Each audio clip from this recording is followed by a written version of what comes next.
Day one to Boeing then, Guy. Day one to Boeing, definitely. Though it was a close-run thing, it'll be interesting to see how we work out today. The order flow, bigger than we anticipated, Anna, I think, coming into this, though people are talking about maybe demand peaking at this stage, maybe because of lower oil prices, meaning that less fuel-efficient planes are required. The battle is normally between Boeing and Airbus at this show, and maybe that is still the case. But this time round, there's an extra twist as well. As you said, it's between the airlines themselves. We are seeing the Gulf carriers and the US carriers, and to a certain extent the European carriers, fighting it out over subsidies at the moment. The heat in this battle is definitely between the Gulf carriers and the US carriers. And yesterday, we started to get a little bit more fuel being added to the fire.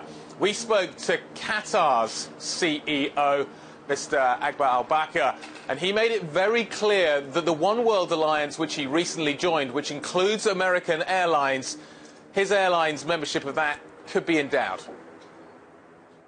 They welcomed us in New York when we signed the contract, and now this is the same airline with a new management that does not understand really what the alliance is all about, is restricting inventory to us, is restricting parking space at their terminal for us, is going anti-Qatar Airways in the media and in private forums.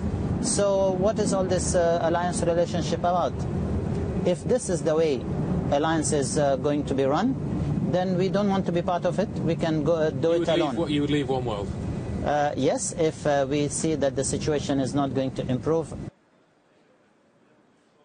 So, as our international correspondent Hans Nichols put it yesterday, and he's a man who knows a bit about air miles, maybe time to spend those air miles sooner rather than later. We'll be talking to Tim Clark, the CEO of Emirates, a little bit later on to get his take on that story, Anna. So certainly a lot of heat being added at the Paris Air Show to the airline battle, not just the Airbus versus Boeing battle. Yes, indeed. Akbar Al-Bakr, never shy of the controversial, is he, the CEO of Qatar Airways. Let's turn our attention, though, to the demand situation. Demand does seem strong, but can manufacturers keep up with the demand?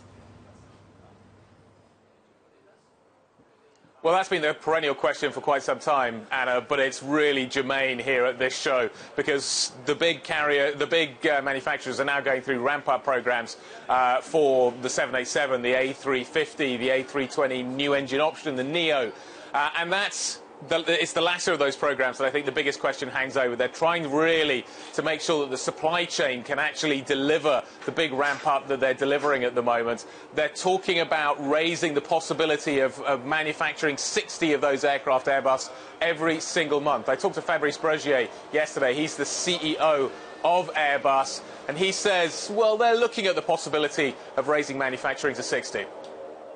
We have already decided plus 20%, from 42 a month to 50 in 2017, and we are studying whether we can go higher. I believe the market is still supporting higher production rates, but we are talking also to our suppliers, because we can produce and assemble the aircraft, but we need the parts, and this is about that. And one of the biggest problems they face at the moment is actually getting parts for the planes, and it's seats that seem to be the missing piece in the puzzle at the moment.